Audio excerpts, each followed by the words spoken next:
The alarm bells were already screaming when I reached the outer wall, and my hands were shaking so hard I nearly dropped my staff into the dust below. Something was moving inside the sacred grounds. Something small. Something that should not have been able to walk past the outer stones without being torn apart before it took a second step. I am Kesthara, and I have spent my whole life guarding a creature that my people call the Kaorthil, the sacred beast, the last living god that still breathes on our world. I was raised to fear it. I was raised to respect it so deeply that respect and fear became the same feeling in my chest. And on that morning, as the bells kept ringing and the elders kept shouting orders I could barely understand through my own racing heart, I watched a figure no taller than my waist walk straight toward the one creature in the galaxy that no living being was supposed to approach. Let me explain what the Kaorthil actually is, because words like sacred and beast do not capture the truth of it. It stands taller than 3 of our tallest warriors placed one on top of another. Its skin is the color of storm clouds right before they break, and it is covered in old scars that our historians have spent generations trying to explain. Some say the scars are from battles fought before our people even existed. Others say the beast was born already wounded, as if the universe itself marked it the moment it took its first breath. I do not know which story is true. I only know that when it moves, the ground remembers. For as long as anyone can recall, the Kaorthil has lived within the sacred grounds at the heart of our capital, surrounded by walls built by 100 generations of my order. We do not cage it. You cannot cage something like that. Instead, we serve it.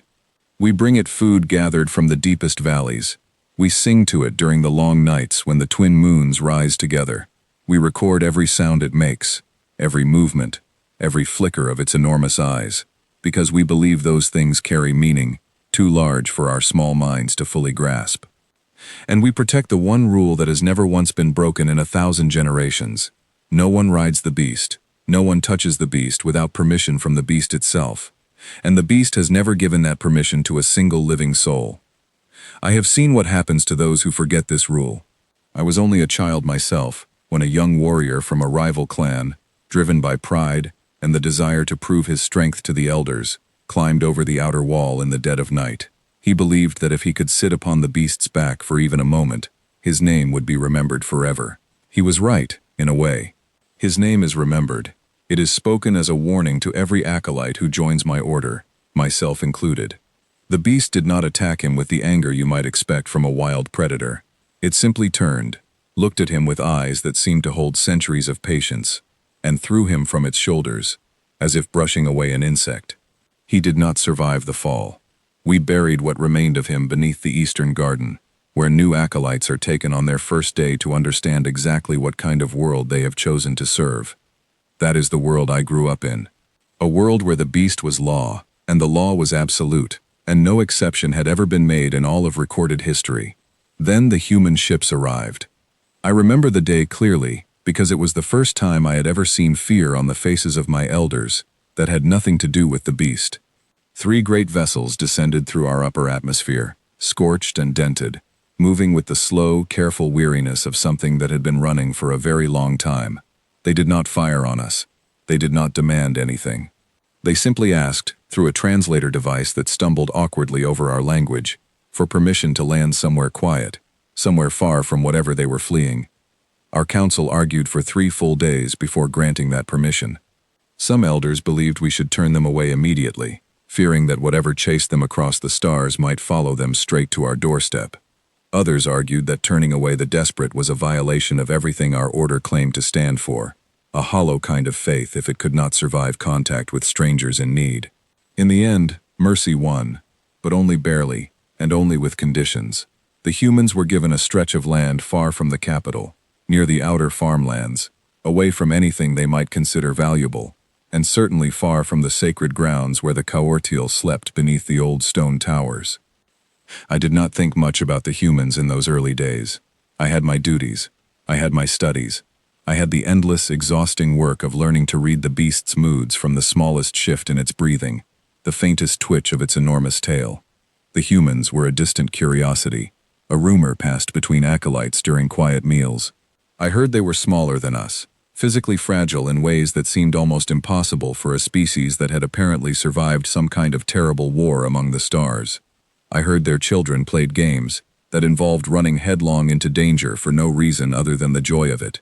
I heard, and did not fully believe, that they laughed in the face of things that should have made them tremble. I did not understand, not yet, how true that rumor would turn out to be. It happened on a morning that began like any other. I woke before the first light, as all acolytes do, and made my way to the inner courtyard to begin the long ritual of tending to the beast's resting chamber. The air was cool and still. The twin moons were fading into the pale color of the coming dawn. I remember thinking, foolishly, that it was going to be a peaceful day. Then I heard the bells. Our alarm system is old but effective, a series of chimes carved from a metal that only rings when disturbed by movement near the innermost wall, the final barrier between the outside world and the beast's private ground. Those bells had not rung in my lifetime, not once. I had heard stories of them ringing generations ago, stories that always ended badly for whoever had triggered them. My blood turned cold the instant the sound reached my ears, and I ran without thinking, my staff gripped so tightly in my hand that my fingers ached. By the time I reached the outer wall, half the order was already gathering, along with several members of the council, their robes hastily thrown over sleeping clothes, their faces pale with a fear I had never seen on them before. Guards were shouting. Someone was calling for the beast keepers, the small group of elders trained to intervene if the Chaorthiel ever became truly agitated. And in the middle of all that noise and panic, I looked past the wall and saw her. A child. A human child, unmistakably, with pale hair the color of dried wheat, and skin browned faintly by unfamiliar sunlight. She could not have been older than 9 cycles by human counting, though I would learn later that human years and our years do not measure time in quite the same way. She wore simple clothing, worn and patched, the kind of clothing that told a story of hardship even without words. And she was walking, calmly, steadily, directly toward the resting chamber of the sacred beast. I opened my mouth to scream a warning, though I barely knew a handful of words in her language, words I had picked up from listening to the human refugees trade with our farmers at the outer markets. "Stop," I tried to shout. "Danger, beast." The words came out broken and desperate, tangled together in a way that probably made no sense to her at all. She did not stop. She did not even turn her head toward the sound of my voice. She kept walking, one small foot in front of the other, across ground that had swallowed the courage of grown warriors twice her size. Beside me, an elder named Vothran, one of the oldest members of our order, grabbed my shoulder so hard, it left a mark that lasted for days. His voice was a whisper, but it carried more fear than any shout I had ever heard from him. He said we could not intervene directly, not without risking the beast's fury turning on all of us at once, not without breaking 100 generations of careful, patient distance. He said all we could do was watch, and pray, and hope that whatever happened next would not end the way it had ended for that young warrior so many years before. I remember feeling something crack open inside my chest, as I stood there, helpless, watching a child who had no idea what kind of danger she was walking into. Or perhaps she did know. Perhaps that was the strangest part of all. There was no hesitation in her steps, no trembling in her small shoulders. She walked the way you might walk, toward a friend you had not seen in a long time, not the way anyone should walk toward the single most dangerous creature on the entire planet. Behind her, at the edge of the outer wall, I noticed movement among the human refugees who had somehow followed her trail. A man was running, calling out a name I did not yet know, his voice cracking with a terror I understood completely, even across the gap between our two languages. Other humans joined him, along with several of our own guards, all of them frozen at the edge of the wall, unwilling or unable to cross into the sacred ground themselves, watching the small figure grow smaller as she moved deeper into territory that belonged, by every law we had ever known, to something far older and far more dangerous than any of us. I looked to the sky, foolishly hoping for some sign, some indication of what was about to happen. The dawn light was spreading slowly across the stone towers, painting them in shades of gold and rust. Somewhere beyond those towers, in the deepest chamber of the resting hall, the Chaorthiel was waking up. I could feel it in the ground beneath my feet, a low vibration that acolytes are trained to recognize from their very first day of service. The beast was stirring, and it knew, better than any of us, that something unfamiliar had entered its domain. My heart was pounding so hard I could hear it in my ears. I thought about every story I had ever been told, every warning carved into the stone walls of our training halls, every death that had been recorded in the ancient scrolls kept beneath the council chamber.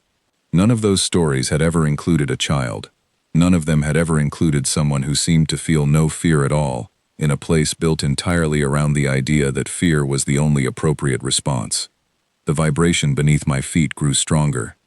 Somewhere in the resting chamber, massive claws scraped against ancient stone. The beast was moving now, fully awake, drawn toward the small intruder crossing ground that had remained undisturbed by any living being for longer than most families could trace their lineage.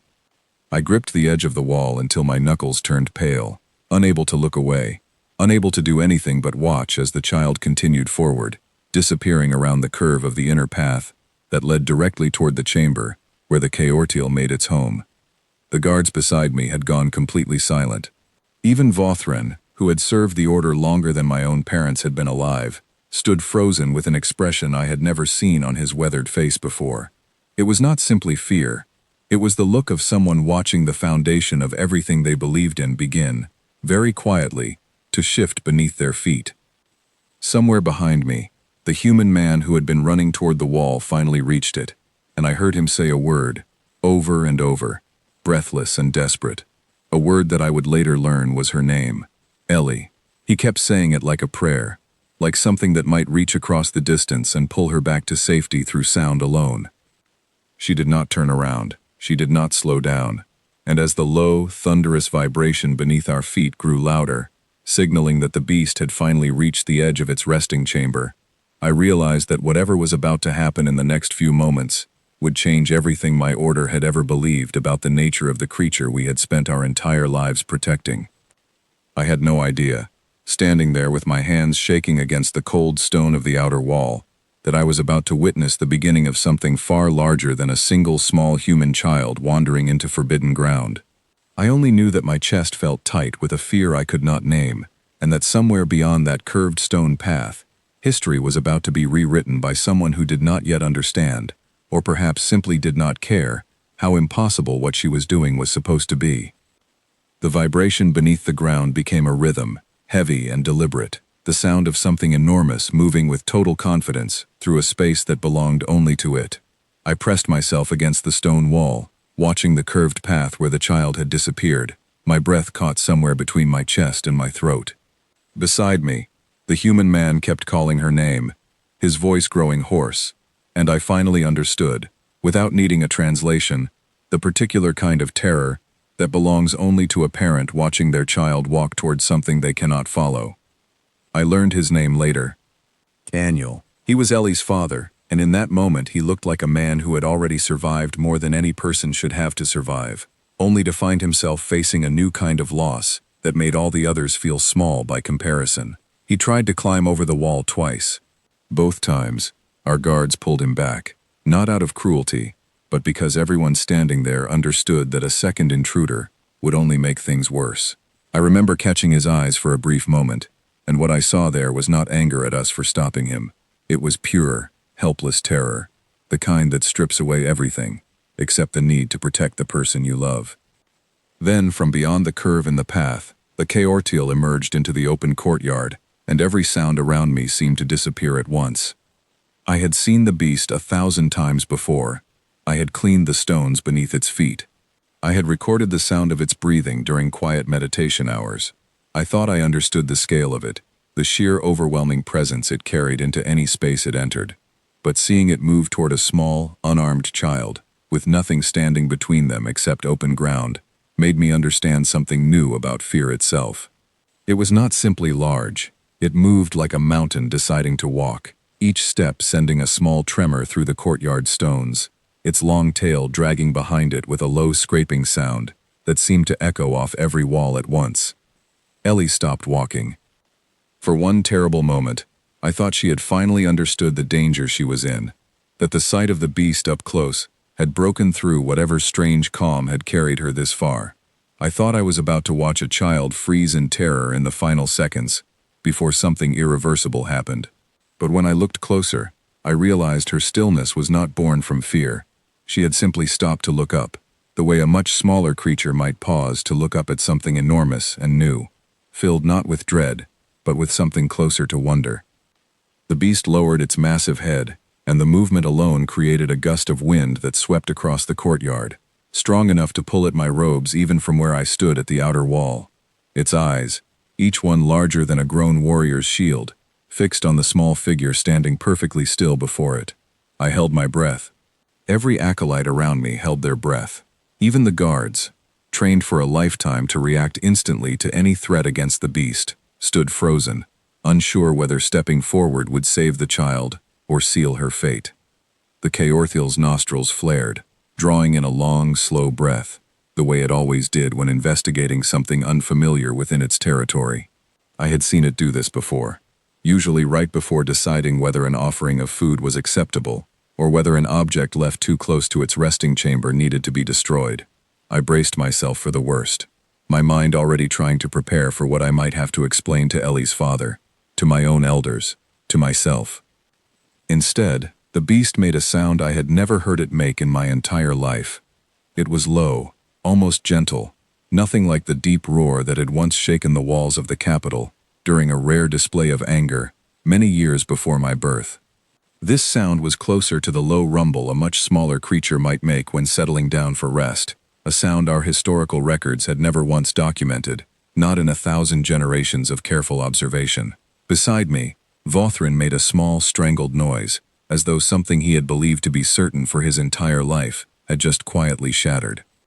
Ellie, apparently unbothered by any of this, reached out one small hand. I wanted to scream at her to stop. I wanted to close my eyes, so I would not have to witness what I was certain would happen next. But something kept my eyes open, some instinct that told me this moment mattered too much to look away from, no matter how it ended. Her small fingers made contact with the enormous weathered surface of the beast's snout, resting there for a long moment against skin that had turned away spears and endured wounds that should have killed any lesser creature many times over. Nothing happened. I mean that in the most literal sense possible. The beast did not pull away. It did not lash out. It did not do anything at all, except stand there, its enormous head lowered, allowing a 9-year-old human child to touch it, as though the two of them were simply old friends greeting each other after a long absence. The silence that followed felt heavier than any sound could have been. I looked around at the faces of my fellow acolytes and saw the same disbelief mirrored in every single one of them, a collective realization that everything we had ever been taught about the nature of the beast might be, in some fundamental way, incomplete. I do not know how long we stood there watching. Time seemed to stretch and blur in a way I had never experienced before. Ellie kept her hand pressed against the beast's snout, and slowly, carefully, she began to speak to it. I could not understand most of what she said, my grasp of her language still too limited, but I caught fragments, soft and steady, the tone of someone comforting a frightened animal, rather than approaching a terrifying god. She told it, as best I could translate later, with the help of the refugees, that it was okay, that she was not going to hurt it, that she just wanted to see it up close, because it looked lonely standing there all by itself. Lonely. That word struck something deep inside me, something I had never allowed myself to consider in all my years of service. We had always thought of the beast as sacred, as powerful, as something to be feared and honored in equal measure. Not once, in all the scrolls and teachings passed down through my order, had anyone considered that the Kaortiel might simply be alone, isolated behind walls, built specifically to keep every living thing at a careful, respectful distance. The beast lowered itself slightly, bending one massive foreleg in a movement that looked almost deliberate, almost inviting. I heard Vothrin whisper something under his breath, a prayer perhaps, or maybe simply a plea for the universe to make sense again. Around me, more members of the council had gathered at the wall, drawn by the strange silence that had replaced the earlier chaos, their faces caught somewhere between horror and something that looked dangerously close to hope. Ellie, still speaking softly to the creature towering above her, reached up with both hands now, running her small fingers along the ridge of scars that lined the beast's snout. I could see her tracing them, almost curiously, as though counting old wounds the way a healer might examine a patient. The beast remained perfectly still, allowing every touch, its massive chest rising and falling in slow, steady breaths that seemed, impossibly, to have grown calmer since the child had first laid her hand upon it. I turned to look at Daniel, standing frozen at the wall beside me, tears streaming silently down his face as he watched his daughter interact with a creature that should have, by every account we had ever recorded, ended her life within the first few seconds of contact. He was not trying to climb the wall anymore. He simply stood there, one hand pressed against the stone, watching with an expression that held equal parts terror and something I can only describe as awe. The moment shifted again, when Ellie took a small step backward, tilting her head as she studied the beast's enormous form from a slightly greater distance. For a heartbeat, I feared the spell, if that is what it was, had broken, that the beast would suddenly remember what it was supposed to do to intruders who wandered into its territory. Instead, the Chaorteal lowered its head further, nudging gently at the ground near her feet, a gesture so unmistakably playful that several of the elders around me actually gasped aloud. I had never seen the beast play. I did not know it was capable of such a thing. In all the records kept by my order, going back generations upon generations, there was no mention, no hint, no whisper of the Chaorteal displaying anything resembling gentleness or affection toward another living creature. And yet here it was, nudging the ground beside a small human child, as though inviting her to continue whatever strange game she had begun the moment she wandered past our outer wall. Ellie laughed. It was a bright, clear sound that carried easily across the courtyard, completely unafraid, completely unburdened by the weight of everything the moment represented to those of us watching. She reached out again, this time patting the side of the beast's massive jaw, the way a child might pat a large, familiar dog, and the creature made that same low, rumbling sound again, deeper this time, almost content. I felt something shift inside my own chest, a crack in the foundation of everything I had believed about my purpose, my order, and the nature of the creature I had sworn my entire life to protect, and fear in equal measure. I did not yet understand what this meant for the future.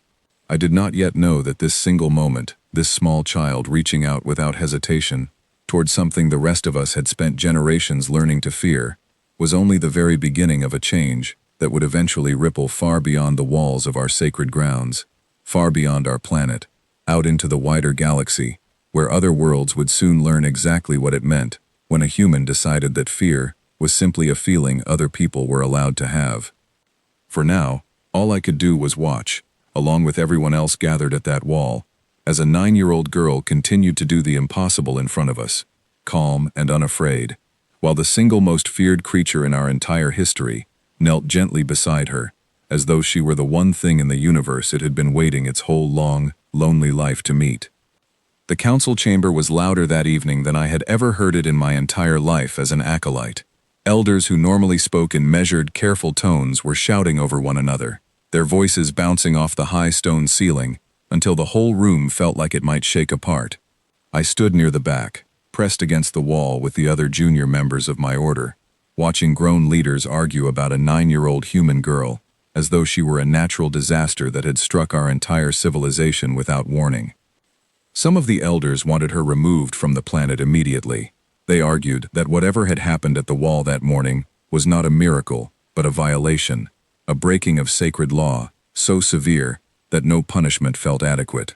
An elder named Korvash, whose family had served the order for 11 generations, stood at the center of the chamber and declared that if we allowed this to stand, if we allowed a single outsider to touch what had remained untouched for 1,000 years, then every teaching we had ever passed down to our children would become meaningless. His voice cracked with something that sounded less like anger and more like grief, as though he were mourning the death of an idea rather than celebrating something new. Others in the chamber disagreed, though they spoke more quietly, more carefully, as if testing dangerous ground. An older elder named Yesel, who had spent decades studying the ancient texts surrounding the beast's arrival on our world, suggested that perhaps we had misunderstood the nature of our own sacred law all along. Perhaps the rule had never been that no one could approach the beast. Perhaps the rule had simply been that no one had ever been worthy enough, or perhaps simply brave enough, or perhaps simply innocent enough to be accepted by it. Her words hung in the air like a challenge, and I watched several elders shift uncomfortably in their seats, unwilling to fully accept an idea that threatened everything they had built their authority upon. I was not permitted to speak in that chamber. Acolytes rarely were, especially ones as young and inexperienced as I was. But I remember standing there, listening to the argument stretch on for hours, and feeling a strange, quiet certainty settle into my chest. Whatever had happened that morning was not something to be undone. I had seen it with my own eyes. I had felt the ground tremble beneath the beast's careful, deliberate steps as it lowered itself beside a child who showed it nothing but calm, unafraid kindness. No amount of shouting in that chamber was going to change what I had witnessed. The debate eventually turned toward the question of what should happen to Ellie herself. This was the part of the discussion that frightened me most, because I understood, even as a young acolyte, that some of the older elders were not simply debating punishment in an abstract sense. Corvash argued, his voice growing sharper with every sentence, that removing the threat entirely was the only way to restore the sacred balance that had governed our order since its founding. I felt my stomach twist painfully at the thought of what that phrase truly meant, and I found myself gripping the edge of my robe so tightly that my knuckles turned pale beneath the fabric.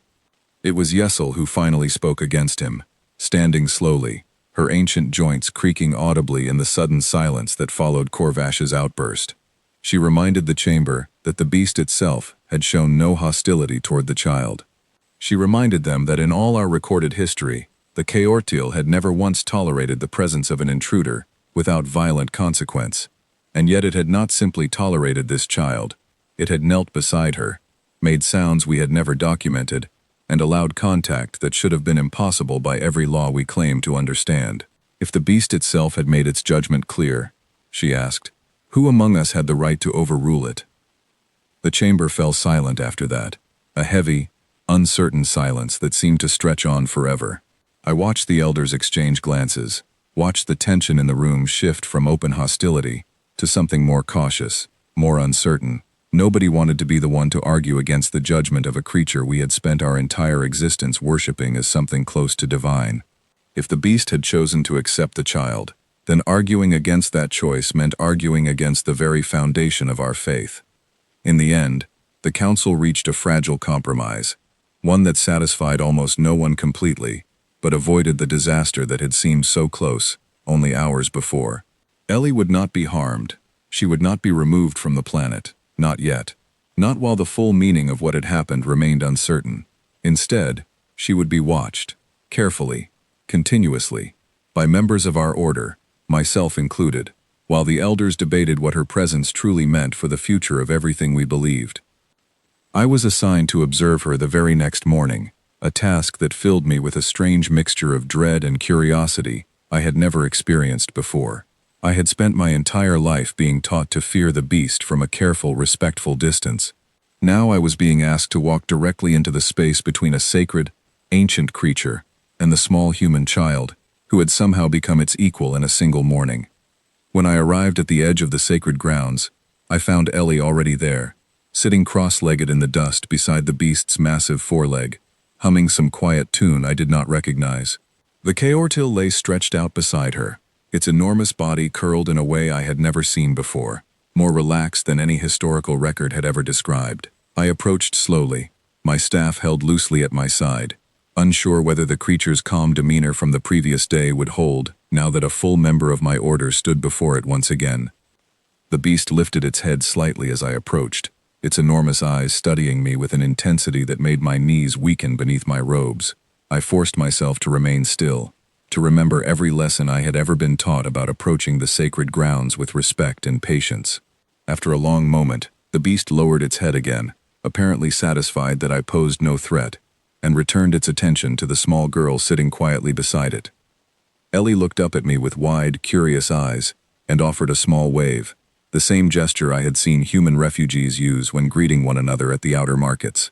I did not know how to respond at first, standing there awkwardly with my staff still gripped tightly in one hand. But eventually, I lowered myself to sit a respectful distance away, close enough to observe, far enough to feel that I was not intruding on something private. Over the following days, I learned more about her than I ever expected to learn about a single human child. She spoke to me slowly, patiently, using simple words and gestures whenever my limited grasp of her language failed to keep up. She told me her family had traveled a very long way to reach our world, fleeing something she called the war, a word she said with a weight that felt far too heavy for someone so young to carry.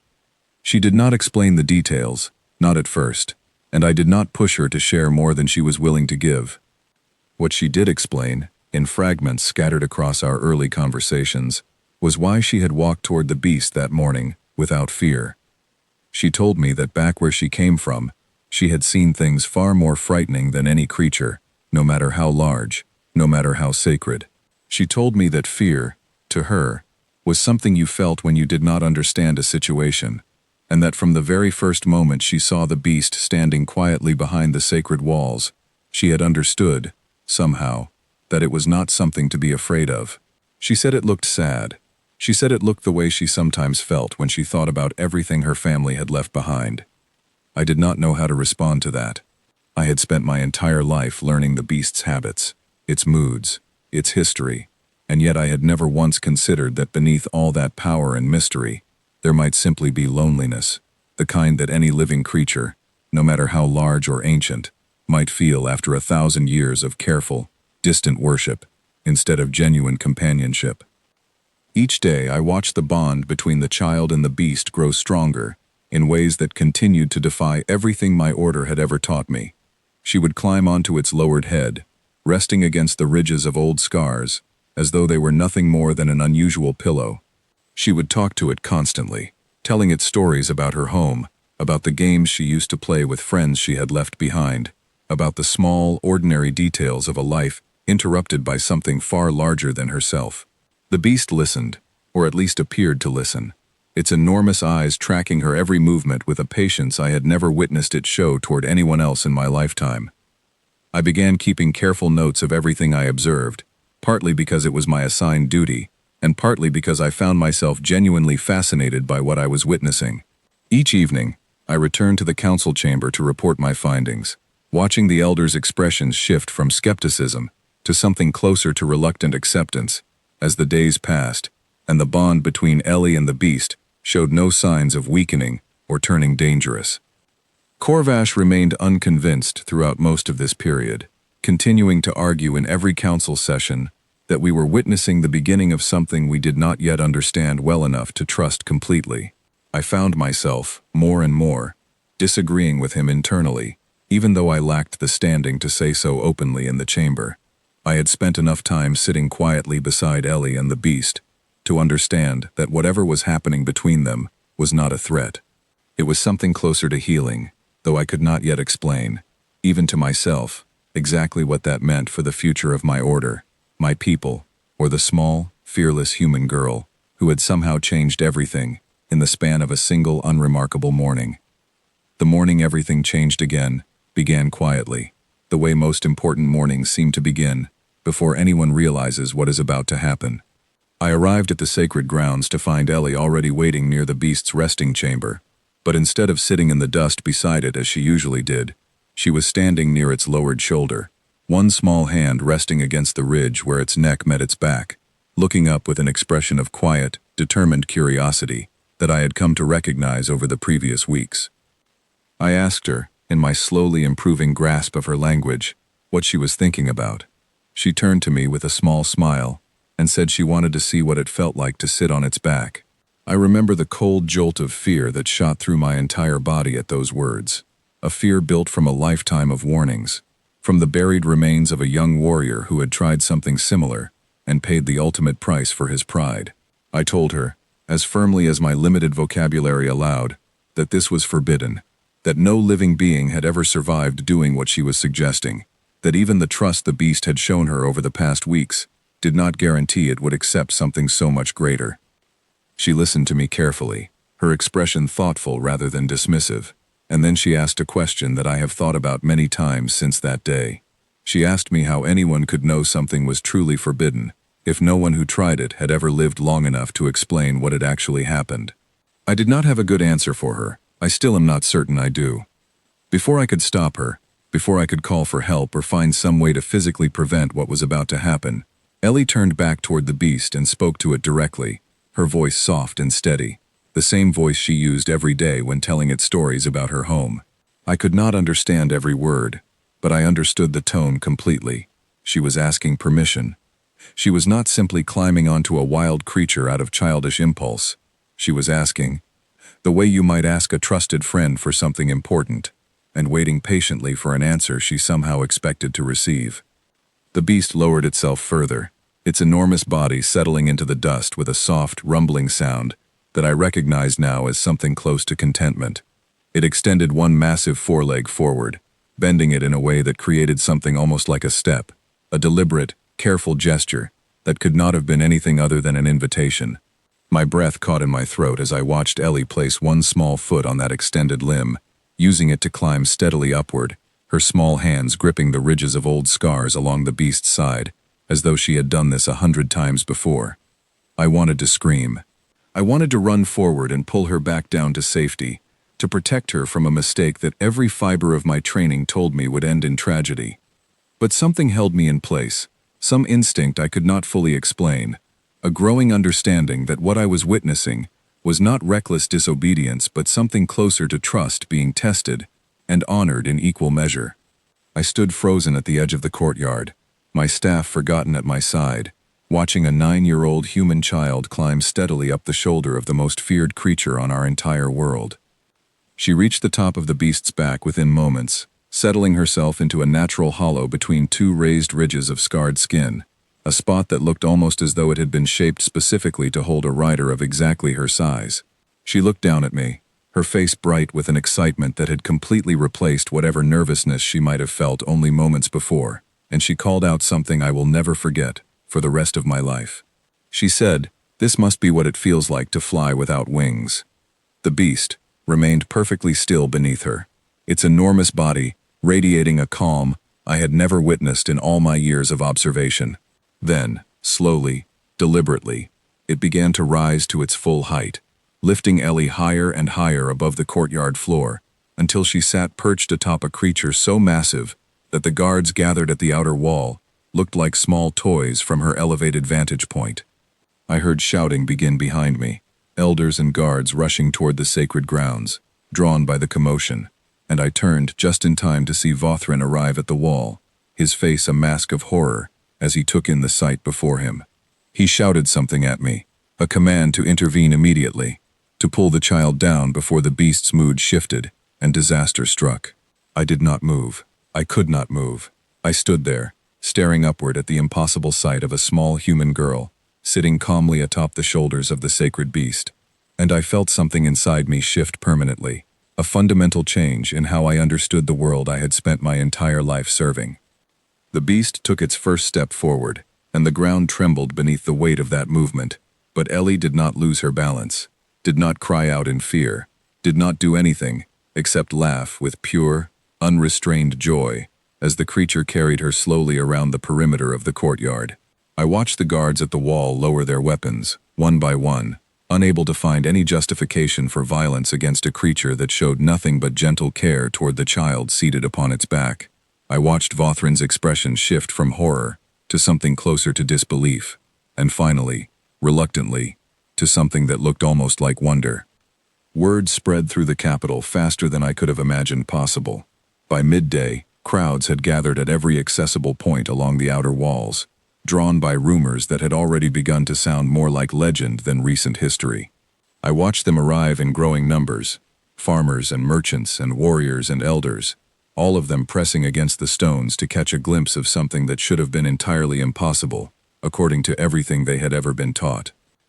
Daniel arrived sometime during that first hour, pushing through the gathering crowd with a desperation that reminded me painfully of the first day Ellie had wandered into the sacred grounds. But when he finally reached a position where he could see his daughter clearly, sitting calmly atop the beast's shoulders as it moved slowly and carefully around the courtyard, his expression shifted from panic to something far more complicated. I saw tears in his eyes again, but this time they were mixed with something that looked almost like pride, the particular pride of a parent watching their child do something extraordinary, even when that extraordinary thing terrifies them beyond measure. I made my way toward him through the crowd, using what little authority my robes afforded me to clear a path. When I reached his side, he turned to me with wide, questioning eyes, searching for some explanation, some reassurance that what he was witnessing was real and not some cruel trick of the light. I did not have adequate words in his language to explain everything I had observed over the past weeks, the quiet conversations, the growing trust, the strange, gentle sounds the beast had begun making whenever Ellie approached. Instead, I simply told him, as clearly as I could manage, that his daughter was safe, that the beast had chosen her, and that whatever was happening before us was not a danger, but something closer to a miracle. He did not fully relax, not completely, not while his daughter remained perched atop a creature capable of ending her life with the smallest miscalculated movement. But he stopped pushing forward, stopped trying to force his way past the guards, and instead stood beside me, watching with the rest of the gathered crowd as the beast continued its slow, careful circuit around the courtyard, seemingly content to simply carry the small human child wherever she wished to go. The council convened again that same evening, though this time, the tone of the discussion had shifted dramatically from the chaotic arguments of previous sessions. Even Corvash, who had argued so fiercely for weeks that Ellie represented a threat to everything our order stood for, sat in uncharacteristic silence as Yesel described what had happened in the courtyard that morning. I was called before the council for the first time, asked to give a full account of everything I had witnessed, and I spoke carefully, trying to convey not just the facts of what had happened, but the deeper sense I had developed over the previous weeks, that something fundamental about our understanding of the beast had been incomplete for a very long time. When I finished speaking, the chamber fell into a long, heavy silence. Finally, Yesel rose slowly from her seat and addressed the gathered elders with a question that seemed to hang in the air long after she had finished speaking. She asked whether it was possible that our order had spent 1,000 generations protecting the beast from the world, when what the beast had actually needed, all along, was simply someone brave enough, or perhaps simply innocent enough, to finally reach out and offer it companionship instead of distant, careful worship. No one in that chamber had an answer for her.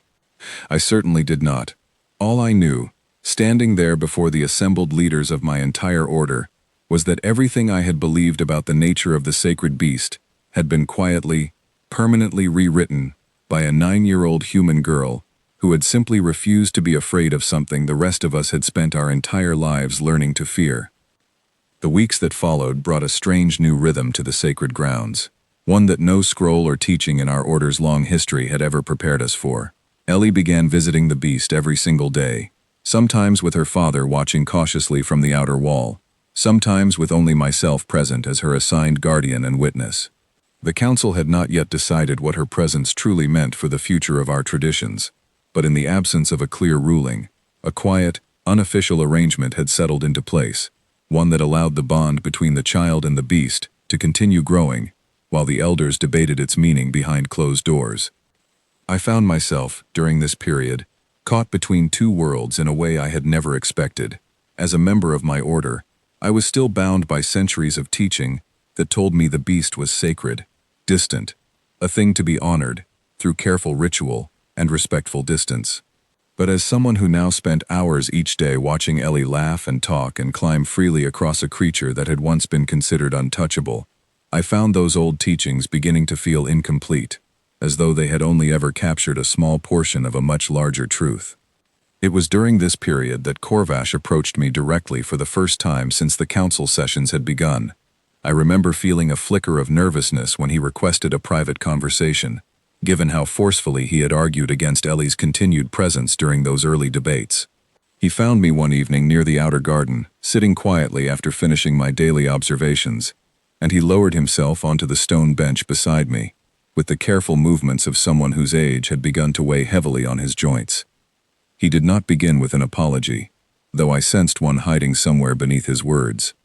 Instead, he asked me a simple question.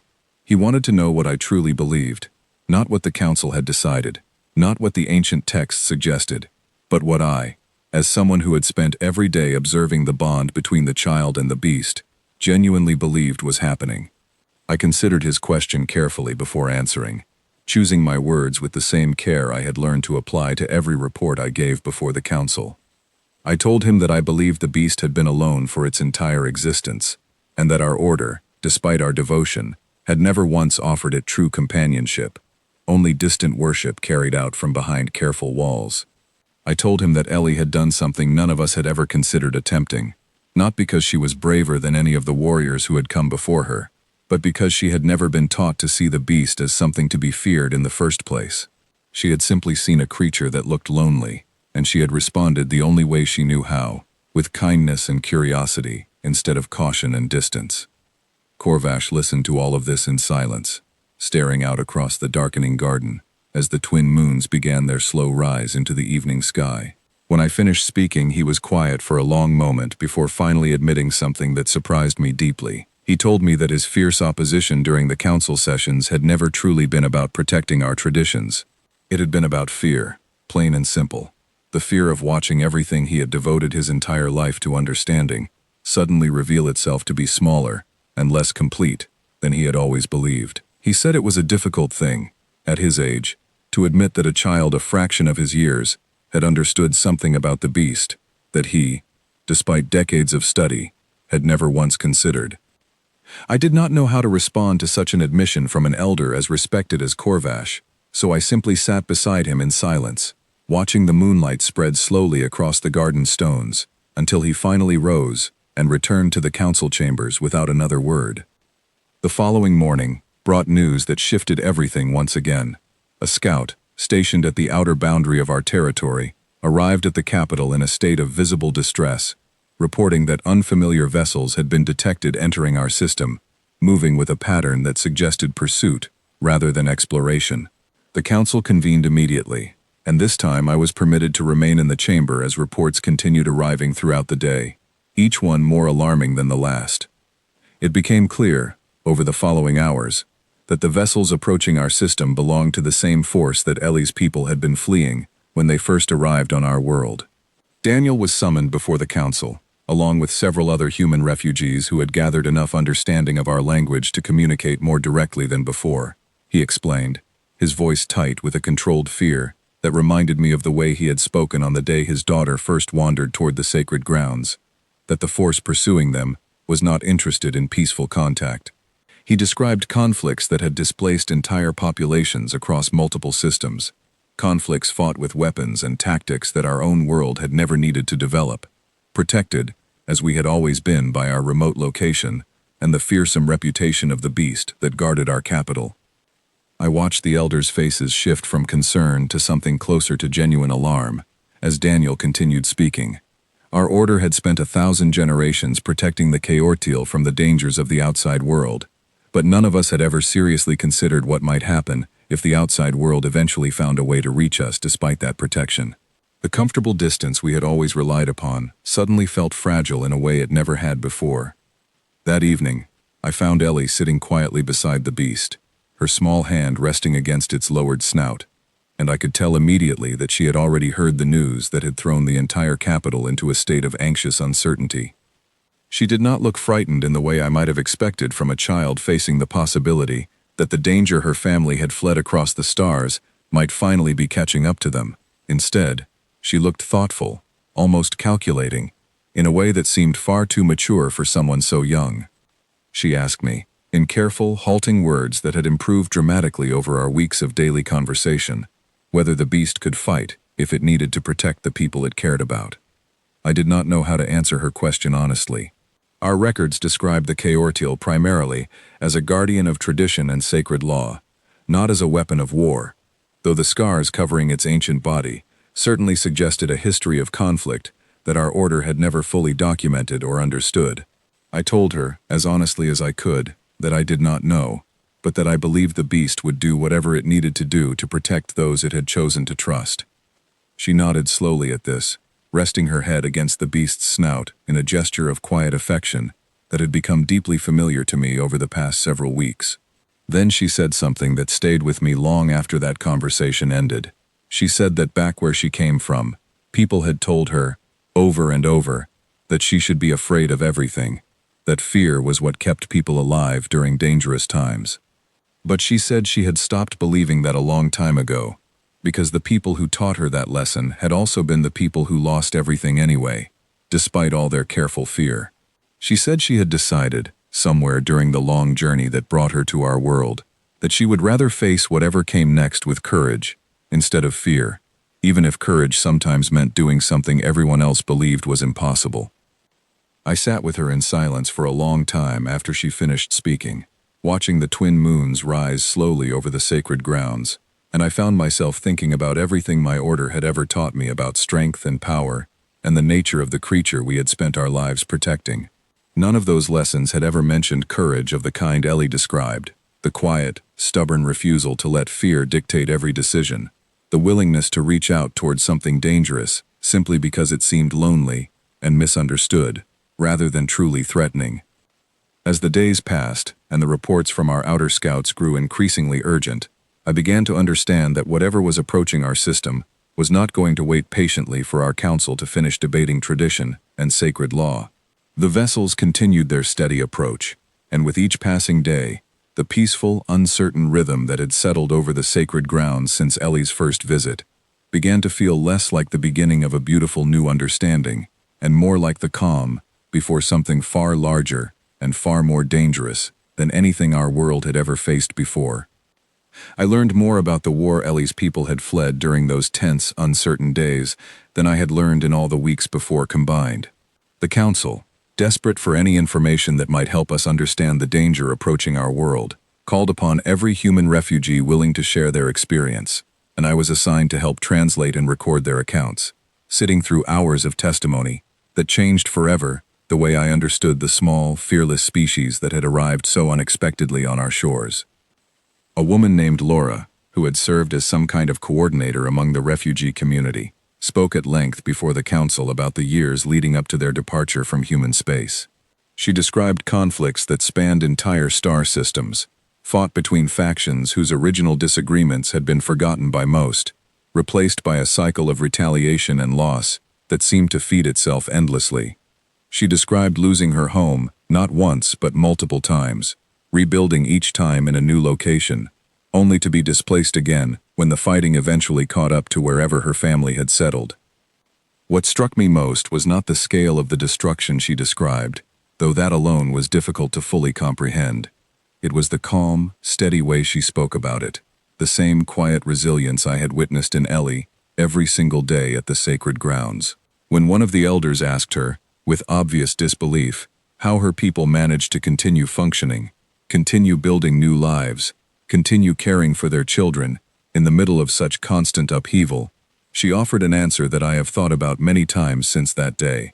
She said that fear was useful for a moment, in the instant before danger arrived, to sharpen the senses and prepare the body to react. But she said that fear, if allowed to linger too long, became a kind of prison, one that made it impossible to rebuild, impossible to trust, impossible to reach out toward anything new or unfamiliar. She said her people had learned, through generations of hardship, that survival required something different from constant fear.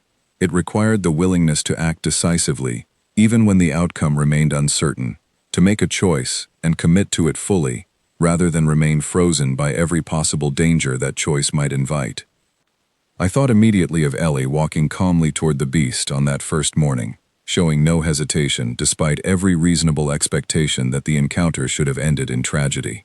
I thought of her climbing onto its back weeks later, asking permission rather than demanding it, trusting a bond she had built through patience and genuine curiosity, rather than through any display of dominance or control. I began to understand, listening to Laura's testimony, that what I had witnessed was not simply the innocence of a child too young to fully grasp danger. It was something closer to a philosophy, quietly passed down through generations of humans who had learned, through repeated and painful experience, that hesitation born from fear often cost more than the risk of decisive action.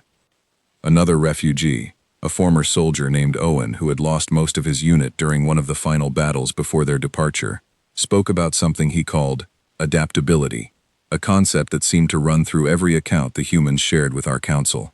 He described how his people had faced enemies with vastly superior technology and numbers on multiple occasions throughout their history, and how they had survived, time and again, not by matching that superiority directly, but by finding unconventional solutions that their opponents had never considered possible.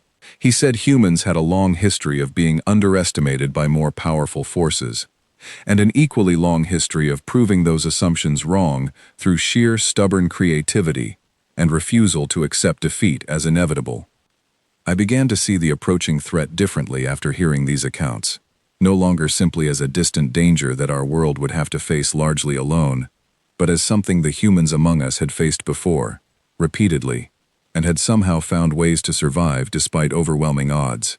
This realization did not erase my fear entirely, but it shifted something important in how I understood our situation. We were not simply protecting helpless refugees who had brought danger to our doorstep. We were standing alongside a species that had already demonstrated, across generations of hardship, an extraordinary capacity for resilience and unconventional resistance. I shared these observations with Ellie during one of our evening visits to the sacred grounds, curious to hear her own perspective on everything her family had endured. She listened quietly as I spoke, absently stroking the ridge of scars along the beast's snout, and when I finished, she told me something that I had not expected. She said she did not remember most of the worst parts of the journey, that her father had worked very hard to keep those memories from touching her too deeply, shielding her from details she was too young to fully process. But she said she remembered, clearly, the moment she decided that she was tired of being afraid all the time, tired of flinching at every unfamiliar sound, tired of watching the adults around her carry a constant, exhausting weight of worry on their shoulders. She said the beast had reminded her, somehow, of that decision, standing alone behind its sacred walls, feared by everyone around it despite having done nothing, as far as she could tell, to deserve such constant isolation. She said she recognized something in its loneliness, something that felt familiar after months of watching her own community struggle to rebuild trust and connection after everything they had lost along their journey. I found myself deeply moved by her words, understanding for the first time the full weight of what had brought her, without hesitation, toward a creature that every instinct should have told her to fear. It was not simply the fearlessness of youth. It was a conscious choice, made by a child who had already learned far too much about loss and fear, to try something different, to reach toward connection, instead of retreating into caution, even when that choice carried enormous risk. As the days continued to pass and the approaching vessels drew steadily closer to our system, the Council found itself facing an increasingly urgent question that no ancient text or sacred teaching had ever prepared us to answer. Our world had never faced a threat of this scale before, protected as we had always been by distance and by the fearsome reputation of the beast that guarded our capital. But a reputation built on fear and distance meant little against an enemy, with advanced weapons, and the demonstrated willingness to pursue fleeing refugees across multiple star systems without hesitation. It was during one particularly tense council session that Daniel rose to address the elders directly, his voice steady despite the obvious weight of what he was about to propose. He explained that the vessels pursuing his people, while dangerous, were not invincible. He described tactics his own people had used successfully in similar situations before, strategies built around patience, unconventional thinking, and a willingness to use the full advantage of familiar terrain against an enemy who had never encountered it before. He suggested, carefully, that our world possessed something no human colony had ever had access to during their long years of conflict, a creature of immense size and power that had, until recently, been considered too sacred and too dangerous to ever consider using for anything beyond quiet, distant worship. The chamber fell into a heavy, uncertain silence at his words, every elder present understanding immediately the enormity of what he was suggesting. For 1,000 generations, the Kaortil had existed as a symbol of sacred tradition, protected and honored from a careful distance. Daniel was suggesting something that would have been unthinkable only weeks earlier, that the beast might become something more than a symbol, that it might become an active participant in defending the world it had quietly called home for longer than any of our historical records could accurately measure. I looked toward Yesel as the chamber absorbed this suggestion, watching her expression shift through several emotions before finally settling into something that looked like careful, determined resolve.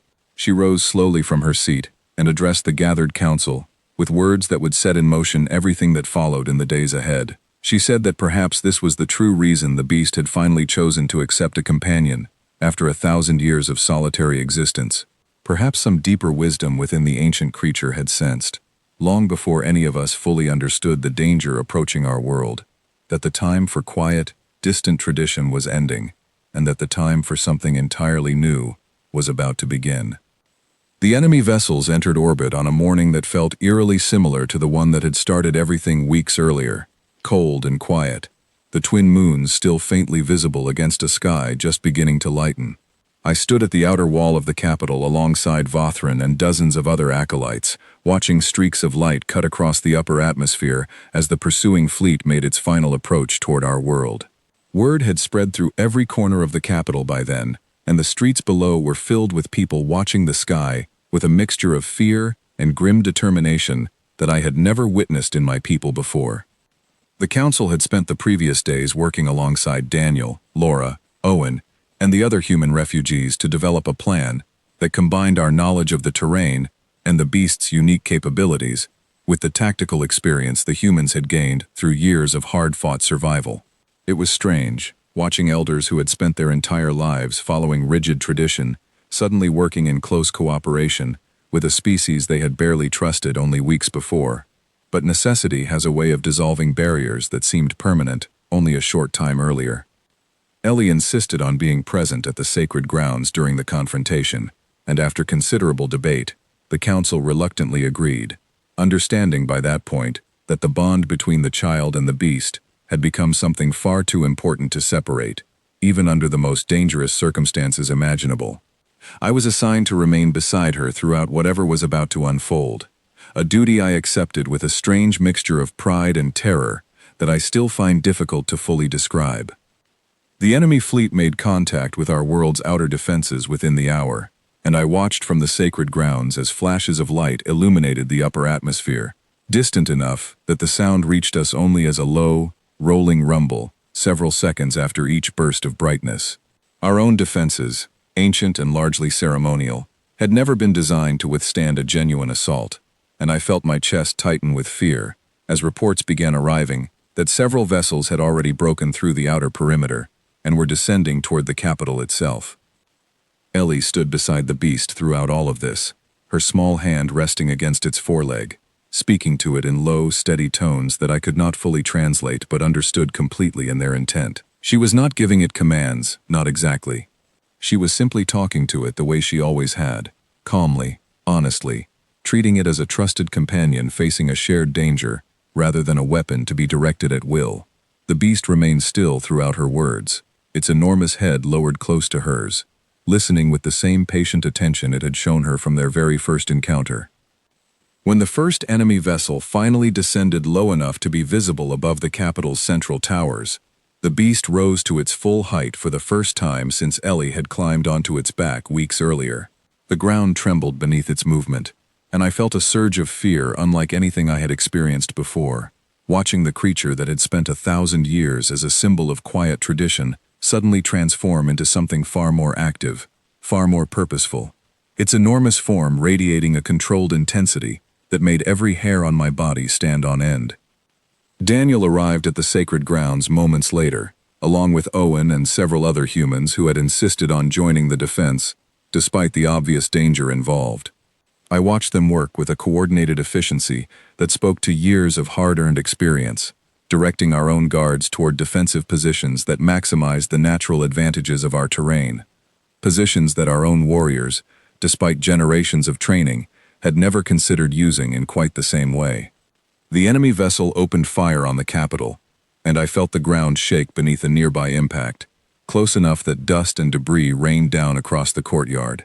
I grabbed Ellie instinctively, pulling her toward what little cover the sacred grounds offered, but she did not seem frightened in the way I expected.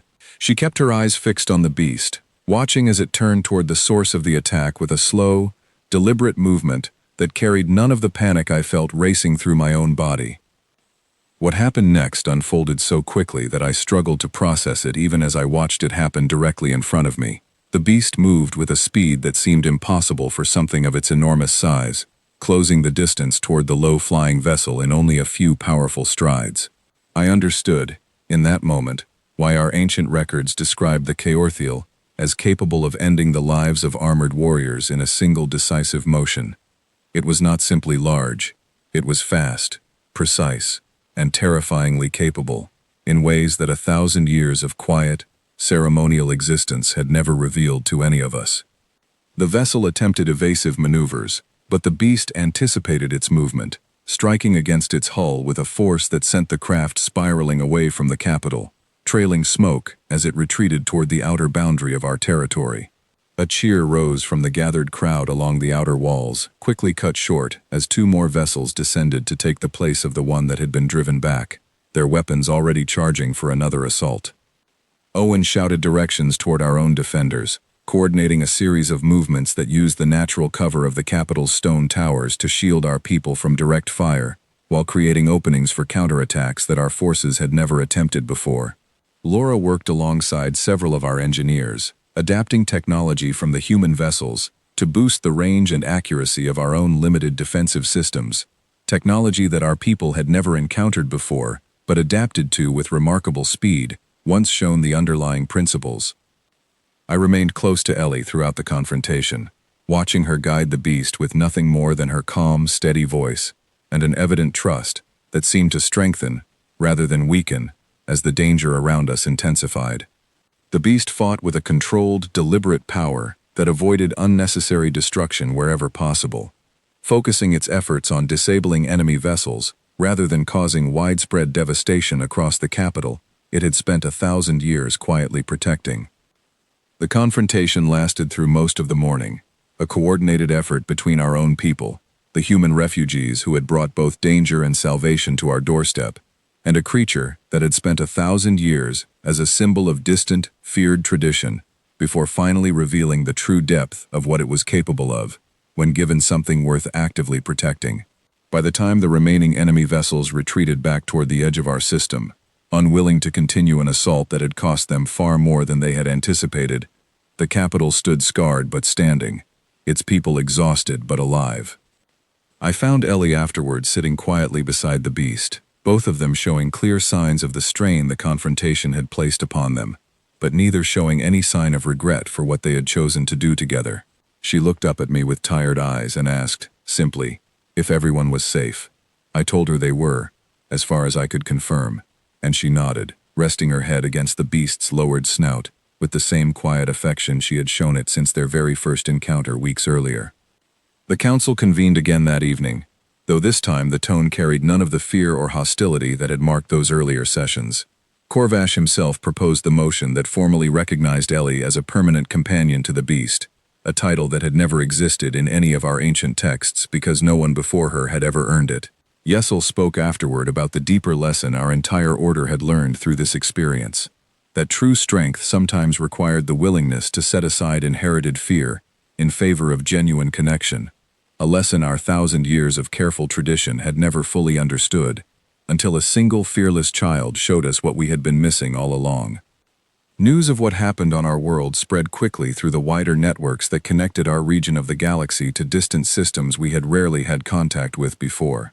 I began hearing rumors, carried by traders and travelers passing through our newly reopened outer markets, that other worlds were taking notice of what had happened here, that other ancient guardians and untamable creatures across the galaxy were being watched now with new curiosity by human explorers who had apparently developed something of a reputation for approaching impossible things without the caution everyone else considered necessary. I do not know what the future holds for my order, for my world, or for the small, fearless girl who changed everything the moment she decided that a lonely, sacred creature deserved kindness instead of distant worship. But I have come to understand something important through everything I witnessed during those extraordinary weeks. The nightmare that other worlds across the galaxy now whisper about is not the beast, and it was never truly the beast at all. It is the quiet, unshakable understanding that somewhere among the stars, an entire species has learned to walk calmly toward the things everyone else has spent generations learning to fear, and that once they arrive, nothing considered untouchable ever seems to stay that way for very long.